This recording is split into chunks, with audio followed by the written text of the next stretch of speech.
Red flag apa pacar kalian? Sebenarnya bukan pacar tapi ini mantan gue. Gue pernah dilabrak ke rumah sama orang tuanya atas kelakuan yang bukan gue lakukan. Kejadiannya tuh udah kayak 5 atau 6 tahun yang lalu gitu. Oke guys, jadi gini ceritanya. Dulu itu gue memiliki cewek yang sangat amat gue sayang. Bahkan bisa dibilang dia itu first love gue. Gak sih, alay. Ya pokoknya cinta monyet gitulah. Tapi kita jarang ketemu. Kenapa? Dikarenakan kita berbeda sekolahnya. Gue sekolah di Jakarta, dia sekolah di luar Jabodetabek. Jauh, lumayan jauh tapi tidak sejauh itu sih. Singkat cerita, gue itu pacaran sama dia udah cukup lama. Tetapi dia itu strict parents, strict banget. Gue juga strict parents tapi gue tidak se-strict itu. Sampai akhirnya tiba-tiba di suatu hari dia kabur dari rumah tanpa sepengetahuan gue nggak tahu dia kemana. Pokoknya tiba-tiba dia hilang dan keluarganya mencari ke keluarga gue. Jadi memang kita itu backstreet sebenarnya, tapi udah ketahuan lah sesekali kalau gue sering chatan sama dia. Habis itu keluarganya tiba-tiba datang ke rumah gue marah-marah, ngamuk-ngamuk, yang gue cuma bisa diem aja, gue nggak tahu apa-apaan gitu. Hari itu gue bener-bener hancur banget. Gue dimarahin nyokap gue, dimarahin kakak gue, tapi ya karena nggak terbukti gue nggak ngumpetin nih cewek, jadi ya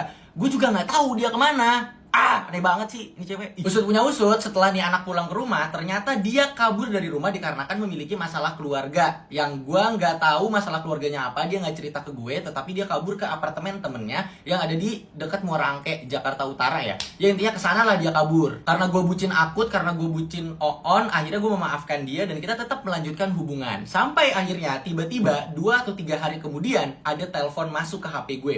Dari siapa? Dari nyokap tuh cewek. Yang ternyata itu cewek kabur lagi dari rumah. Kemana? Gue juga nggak tahu. Panik lah tuh gue di situ. Karena apa? Karena gue takut disamperin gitu. Kayak aduh gimana nih, gue ngechat kakak gue bilang gini gimana nih, gue nggak tahu. Gue chatin nih cewek kemana sih, please pulang karena nanti gue lagi gitu yang disalahkan. Dan ternyata bener aja, orang tuanya ke rumah gue lagi, marah-marah lagi, ngamuk-ngamuk lagi. Tetapi pada saat itu karena gue udah belajar dari yang kemarin, gue itu record semua obrolan dari awal sampai akhir. Kurang lebih dia di rumah gue kayaknya sekitar 1 jam atau 40 menitan kayak gitu. Itu gue record semuanya. Bisa kalian bayangin dia datang ke rumah gue marah-marah, ngata-ngatain gue, jelek-jelekin gue, nuduh-nuduh gue dengan suara yang sangat amat kencang. Jadi bisa kedengeran tuh sama tetangga-tetangga gue. Tapi di situ tuh gue tuh kayak masih sabar kayak ayo kita lurusin dulu nih, ada masalah apa sih sebenarnya.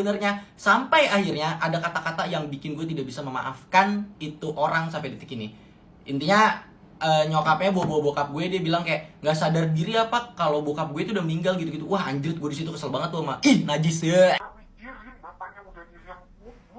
Ya cerita setelah kejadian itu gue udah cukup muak, keluarga gue juga udah muak. Tetapi nih cewek minta maaf lagi ke gue dengan segala ke-playing victiman dia itu. Sampai akhirnya gue memaafkan dia lagi. Dan gue masih gak tahu ya kenapa itu orang tuanya marah-marahnya ke gue. Gue masih gak ngerti apa yang terjadi gitu.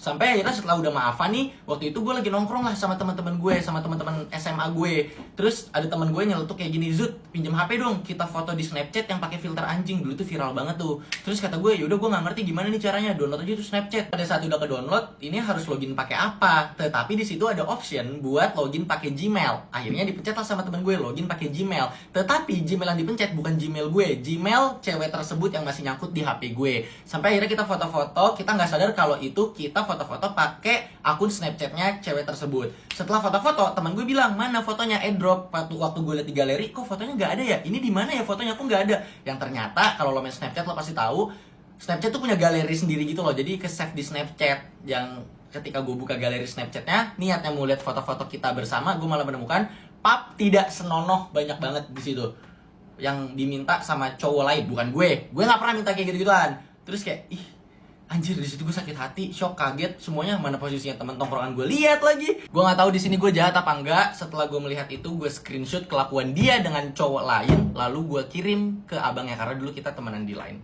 Nggak tahu, bodo amat kalau gue jahat ya, tapi ya udah anjir. Lagian jahat banget nih orang. Ya udah kan, setelah kejadian itu gue bener-bener murka banget. Gue gak mau kenal dia lagi, gue benci sama dia, gue blok semua sosial media dia. Bahkan kalau ketemu di jalan, gue gak bakal nyapa dia maupun keluarganya, pasti langsung gue ludahin karena gue benci banget sama nih orang. Kabar dia gimana gue gak tahu karena dia katanya sih kuliah di luar Pulau Jawa. Jadi gue bener-bener gak tahu sama sekali. Terus ada plot twist karena beberapa bulan kemudian ada temennya yang ngechat gue dan spill the tea. Bener-bener cerita semuanya secara jujur. Kata dia gini, kenapa dia bisa kabur dari rumah? Karena dia ketahuan aneh-aneh sama orang tuanya. Tetapi ini anak tidak klarifikasi sama siapa dia melakukan hal tersebut. Karena gue yang dikenal sebagai pacarnya, jadilah gue yang dimarahin. Terus pada saat dia kabur ke apartemen yang ada di Muara Angke itu, dia begitu lagi sama si cowok. Jadi dia ketemuan lagi tuh sama si cowok. Jadi udah mah kabur karena ketahuan. Abis itu di apartemen itu begitu lagi. Goblok dah, gak ada otaknya nih orang dah, sumpah.